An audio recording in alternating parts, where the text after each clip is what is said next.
La data del 1° luglio, come nuovo traguardo per l'entrata in vigore della tassa di sbarco a Venezia, non convince il Partito Democratico.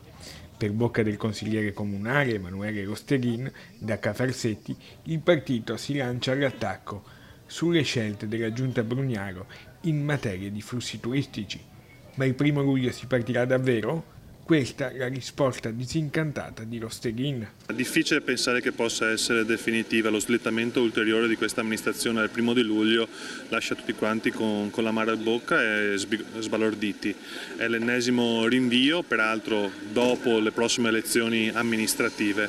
Di fatto questa amministrazione ha deciso di non voler governare i flussi turistici, di rimandare dopo 5 anni di alzare bandiera bianca. L'esponente del centro-sinistra non nega che introdurre questa novità nella gestione dei flussi turistici in centro storico comporti diversi tasselli da mettere al posto giusto. Che l'introduzione del contributo d'accesso sia una cosa complessa l'avevamo detto fin dall'inizio, tanto è vero che proprio nei nostri emendamenti chiedevamo un ridisegno di questa tassa, cosa che ovviamente non è stata accolta da questa maggioranza. Secondo Rosteghin il problema è più ampio e si va al di là delle questioni tecniche. L'accusa è che manchi una gestione reale sul turismo, tra l'invasione di turisti e il proliferare di hotel a Mestre. Dopo 4 anni questa amministrazione sta ancora dicendo che vuole contare il numero di turisti, ormai siamo a ridosso delle prossime elezioni amministrative, ci penserà la prossima amministrazione, speriamo diversa da questa.